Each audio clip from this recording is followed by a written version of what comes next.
2022, a painting Andy Warhol never actually touched, sold for $195 million. He wasn't the painter. He was the art director. He ran a famous art house called The Factory. This factory used a team of workers to create art. Today, we all have access to a factory to create music, but it isn't in a building in New York. It's in a browser tab or on your smartphone. Some people think using Suno replaces creativity, but I use it like Andy Warhol used The Factory. It is a relentless machine of musical production. Follow me for the next few minutes, and I'll guide you through how I went from that initial Suno version to the human version. If you are a returning viewer, you know I always start with original lyrics. No AI is needed for that. In fact, AI-generated lyrics are a waste of time in my opinion. Your worst original lyrics will still be better than the best AI can do. So just write. The more you write, the better you will get. Check out Andrea Stolp's channel on lyrics if you get stuck. Link above. For this song, I got inspired after reading about how every demon is supposed to have a thwarting angel that opposes it. I thought it sounded cool, so I put pen to paper. It took 16 attempts before I got the song from Suno to work with, but after that, I broke them into stems, downloaded them, and imported them into Ableton Live. I begin by reproducing the drum tracks, using the drum stems. You can get Suno to export the MIDI stems for the drums. I've noticed that this has become better in just a very short time. One great trick when trying to reproduce drum tracks is to look at the transients in the drum waveform on the grid to help you see where the drums land. The more complicated the drum track, the longer this will take. I use Addictive drums too, because the preset MIDI beats have a human feel already baked into them. Of course, you can be as detailed as you want. Before I track my bass guitar, I like to use Melodyne on the AI bass guitar track to see where the notes are of the song and the general idea behind the bass line before I pick up my instrument and begin. To get your bass sound, you could mic a bass amp, you could use a bass modeler, you could use a DI box, or even convert the bass line to MIDI, or even use a sampled bass plugin like Kontakt, or even just use a synthesizer. For my bass track, I'm using my Fender P-Bass, going through an Electro-Harmonix Battalion pedal. After I have the rhythm section finished, I normally just export everything over into Studio One, where I begin to track guitars and synths.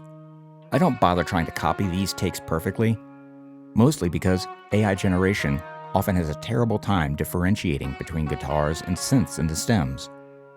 This makes trying to perfectly replicate the stems very, very difficult. You could try to get around this by experimenting with taking the effects off, and then try multiple stem separation tries. You might get MIDI that would work, but the amount of editing you'd probably have to do isn't worth the time. But I like to mix things up. I let this flow and try not to be as close as I am with the rhythm section. Use your own style. Choose your own sounds. I like to mic real amps, but it does take practice to get a good sound. You can even try blending real amps and modelers. As for my synthesizers, I have my go-tos. I like to use Serum 2 and Yuhi Zebra 2.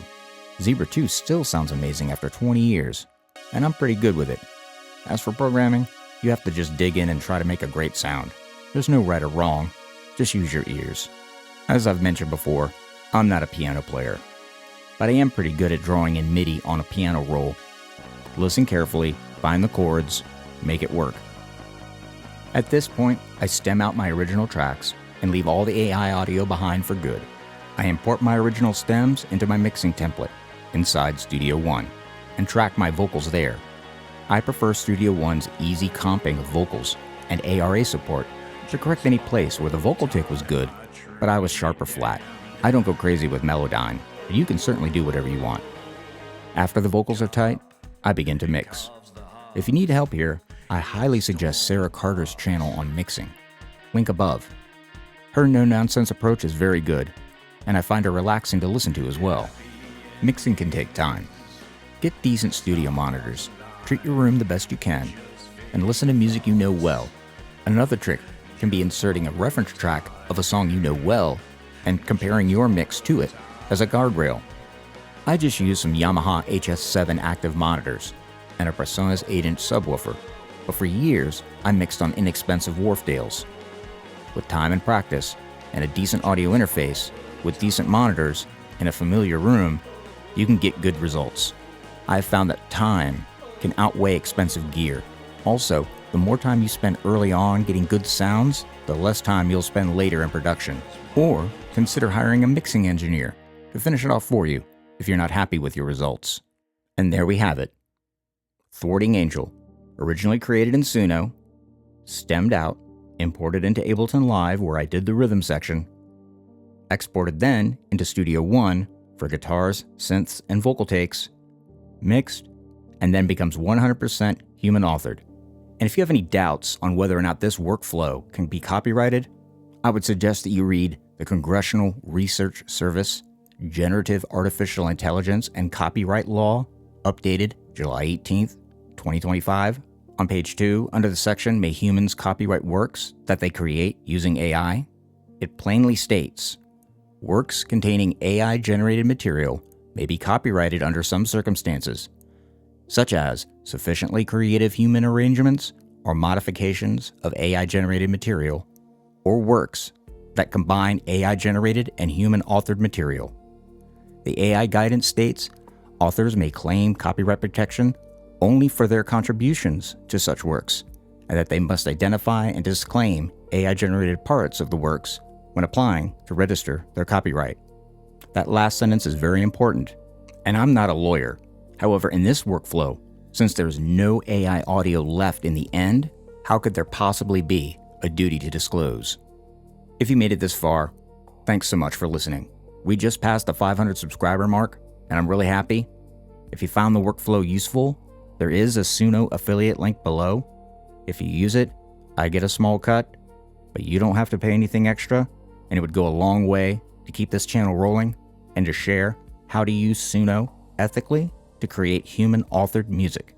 So here we are, Thwarting Angel, Suno's version and my version.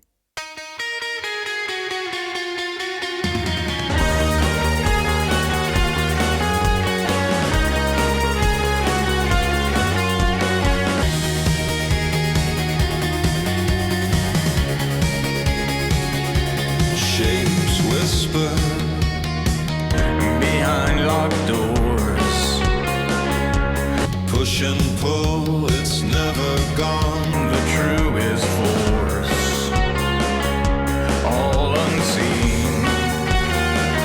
It holds the mind, it's never mine, just fades away in time. The harder I try, the further away than thwarting angels. Over and over and over again, thwarting angels. The will for change behind the door, then gone again. The more I want, the less I find. The broken silent kind. Your name's the weight, the echo, the stone. A seed never sown, everything has gotten out of hand. Am I truly damned?